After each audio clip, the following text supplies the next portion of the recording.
আমি মঞ্চে বসে বসে ভাবছিলাম মাইকের আওয়াজও খুব বেশি স্পষ্ট নয়, আপনারা শুনতে পাচ্ছেন কিনা জানি না। আমাদের এখানে শুনতে খুব অসুবিধা হচ্ছে। আমরা একটা সম্পর্ক স্থাপন করি, কোরিলেট করি ইতিহাসের মধ্যে। বাংলাদেশ জাতীয়তাবাদী দল এবং শহীদ রাষ্ট্রপতি জিয়াউর রহমান, তার কৃতিত্ব বাংলাদেশ, বাংলাদেশের ইতিহাস, সংস্কার, সমৃদ্ধি, আন্দোলনের নেতৃত্ব এবং সফলতা। যদি শুরু করি, 1971 সালে বাংলাদেশের স্বাধীনতার ঘোষণা, বাংলাদেশের বীজ বপন করেছিলেন শহীদ রাষ্ট্রপতি জিয়াউর রহমান, তৎকালীন মেজর জিয়া। তার একনিষ্ঠ সহচর সঙ্গী তৎকালীন ক্যাপ্টেন অলি আহমদ, বর্তমান ডক্টর কর্নেল অলি আহমদ বীর বিক্রম আজকে মঞ্চে উপবিষ্ট। যারা 26 তারিখে বাংলাদেশের স্বাধীনতা দিবস উপলক্ষে অনেক রকম বক্তব্য দেন, আমরা ইদানিং বিশ্লেষণমূলক বক্তব্য দেই যে 25 তারিখের মার্চের 12টার পরে, রাত 12টার পরে 26 তারিখের প্রথম প্রহরে কর্নেল জাঞ্জুয়াকে অ্যারেস্ট এবং হত্যা করার মধ্য দিয়ে তার পরবর্তী 1 ঘন্টার মধ্যেই বাংলাদেশের স্বাধীনতা ঘোষণা, 8ম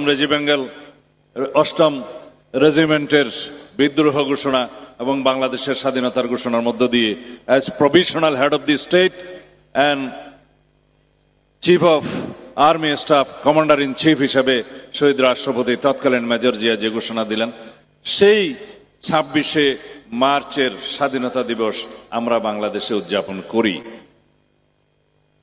শেখ মুজিবুর রহমান টেলিগ্রাম বার্তার মাধ্যমে যে একটা মিথ্যা ঘোষণার দাবিদার, তার কন্যা শেখ হাসিনা, এবং সেটা সংবিধানের তফসিলে সন্নিবেশিত করার জন্য পঞ্চদশ সংশোধনীতে যে সংযোজন করলেন, সেটা আমরা চ্যালেঞ্জ করেছি। পঞ্চদশ সংশোধনী অ্যাজ এ হোল চ্যালেঞ্জ করেছি।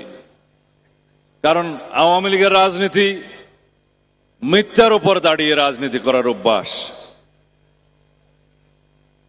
সেজন্য আমি একটা ইতিহাসের পুনরাবৃত্তি এখানে করতে চাই যে 1971 সালের 10 এপ্রিল স্বাধীনতার ঘোষণাপত্র যেটা রচিত হয়েছে, পরবর্তীতে 17 এপ্রিল যেটা মেহেরপুরের আম্রকাননে, পরবর্তীতে মুজিবনগরে যেটা সরকার গঠনের মধ্য দিয়ে বাস্তবায়িত হয়েছে, তার মধ্যে প্রথম পৃষ্ঠায় শেষের প্যারাগ্রাফের আগের প্যারাগ্রাফ, যেহেতু শেখ মুজিবুর রহমান যথাযথ প্রক্রিয়ায় ঢাকায় স্বাধীনতার ঘোষণা করিলেন, এই লাইনটি সত্য নয়।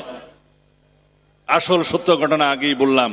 সুতরাং 1972 যারা সংবিধান প্রণয়ন করেছেন এবং যারা তফসিলে জেনে শুনে স্বাধীনতার ঘোষণাপত্র সংযুক্ত করেন নাই, তারা ভালো জানেন কেন করেন নাই। যাই হোক, আমি কোরিলেট করতে চাই এইভাবে।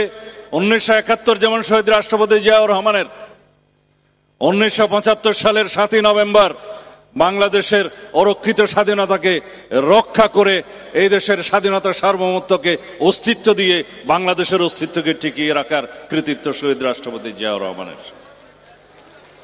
সেদিন বাংলাদেশের প্রকৃত সংস্কার শুরু। এখন যে সংস্কারের কথা আমরা বলছি, আমাকে দেখলেই লোকে সংস্কার বলে। আমি বলছি সেই সংস্কারের শুরু হচ্ছে 1975 সালের 7ই নভেম্বর থেকে। বাংলাদেশের স্বাধীনতাকে রক্ষা, বাংলাদেশের অগ্রগতির জন্য সংস্কারের শুরু হচ্ছে, সেই বীজ বপন হয়েছে 7ই নভেম্বরে। 1979 সালে পঞ্চম সংশোধনের মধ্য দিয়ে বাংলাদেশে বাকশালকে বিলুপ্ত করে যে বহুদলীয় গণতন্ত্রের প্রবর্তন করা হয়, বিচার বিভাগের স্বাধীনতাকে পুনরায় নিয়ে আসা হয়, সুপ্রিম জুডিশিয়াল কাউন্সিল স্থাপন করা হয়। যে রাষ্ট্রপতির হাতে ক্ষমতা ছিল যে কোনো বিচারককে বরখাস্ত করার, বাদ দেওয়ার, বিচারক নিয়োগ করার, ম্যাজিস্ট্রেট এবং জজদেরকে নিয়োগ করার একচ্ছত্র ক্ষমতা, সেই ক্ষমতা আর থাকলো না। বিচার ব্যবস্থার স্বাধীনতা নিশ্চিত করা হলো। এবং বিচারকদের স্বাধীনতা নিশ্চিত করা হলো। সুপ্রিম জুডিশিয়াল কাউন্সিল আজ পর্যন্ত বহাল আছে। মাঝখানে অবশ্য 16তম সংশোধনের মধ্য দিয়ে সেই আর্টিকেল 96 যে সুপ্রিম জুডিশিয়াল কাউন্সিল বিলুপ্ত করে শেখ হাসিনা শেষ পর্যন্ত প্রমাণ করলেন তিনি তার পিতার সত্যিকার উত্তরসূরি। সেটা অবশ্য এখন বিলুপ্ত হয়ে গেছে। হাইকোর্ট সেটা বিলুপ্ত করে দিয়েছে, আনকনস্টিটিউশনাল ডিক্লেয়ার করেছে। এরপরে 1981 সালে শহীদ রাষ্ট্রপতি জিয়াউর রহমানের শাহাদতের মধ্য দিয়ে, তার শাহাদতের রক্ত বাংলাদেশের সত্যিকার স্বাধীনতাকে, আমাদেরকে, বিএনপিকে, এদেশের মানুষকে সুদৃঢ় করেছে। তার রক্ত এদেশের গভীরে প্রথিত হয়েছে, যার মধ্য দিয়ে আমরা এখনো বেঁচে আছি, বাংলাদেশ নিয়ে আশা করি, স্বপ্ন করি। 1982 সালের পরে 1990 পর্যন্ত বাংলাদেশের স্বৈরাচার বিরোধী, সামরিক শাসন বিরোধী গণতান্ত্রিক আন্দোলনের সফল পরিণতি সেটা শহীদ রাষ্ট্রপতি জিয়াউর রহমানের সুযোগ্য উত্তরসূরি দেশনেত্রী বেগম খালেদা জিয়ার মাধ্যমে হয়েছে। তারপরে যাত্রা শুরু 1996 সালে এদেশে আবার বহুদলীয় গণতন্ত্র এবং সংসদীয় গণতন্ত্রের চালু করা হলো দেশনেত্রী বেগম খালেদা জিয়ার হাত ধরে।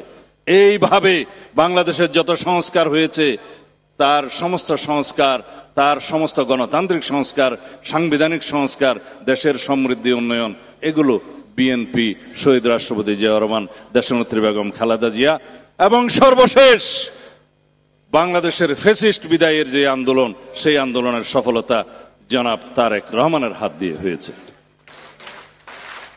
আর আওয়ামী লীগের ইতিহাস, 1973 সালের ভোট ডাকাতির ইতিহাস, 1974 সালের দুর্ভিক্ষের ইতিহাস, 1975 সালের বাকশাল সৃষ্টির ইতিহাস, এবং সেইভাবে ইতিহাস সৃষ্টি করতে করতে 1981 সালে অনেকে দুষ্ট লোকেরা বলে সেই শহীদ জিয়াউর রহমান সাহেবের হত্যাকাণ্ডের সাথে আওয়ামী লীগ, শেখ হাসিনা জড়িত পরোক্ষভাবে।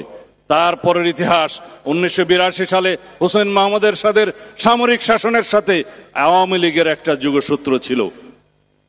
তারা বলেছিলেন কেউ কেউ তারা অখুশি হন নাই, উই আর নট আনহ্যাপি বলেছিল, সেটাই ইতিহাস। 1986 সালে এই হোসেন মোহাম্মদ এরশাদের সাথে নির্বাচনে গিয়ে আওয়ামী লীগ আরো একটি ইতিহাস সৃষ্টি করেছিলেন। এইভাবে তারা ইতিহাস সৃষ্টি করতে করতে 2007 সালে 111 মঈনুদ্দিন ফখরুদ্দিনের সাথে একই সাথে যোগ সাজসে বাংলাদেশের গণতন্ত্রের 12টা বাজিয়ে দিলেন। তারপরে ষড়যন্ত্রের শুরু, সেই ষড়যন্ত্র শেষ হতে 2024 পর্যন্ত আমাদের অপেক্ষা করতে হয়েছে। সেই 24 সালের 2014, 2018 এবং 2024 সালের আমিরামি নির্বাচন পর্যন্ত এগুলো সব আওয়ামী লীগের ইতিহাস। সুতরাং বাংলাদেশের যত দুর্ঘটনা হয়েছে, গণতন্ত্রের বিনাশ হয়েছে, বাংলাদেশের সর্বনাশ হয়েছে, তার সকল ইতিহাসের সাথে আওয়ামী লীগ জড়িত। আর 2024 সালে বাংলাদেশের মানুষ, এদেশের ছাত্র জনতা এবং শহীদ রাষ্ট্রপতি জিয়াউর রহমানের সুযোগ্য উত্তরসূরি ফ্যাসিবাদ বিরোধী গণতান্ত্রিক আন্দোলনের সর্বোচ্চ নেতৃত্ব জনাব তারেক রহমানের নেতৃত্বের মধ্য দিয়ে বাংলাদেশ মুক্ত হয়েছে।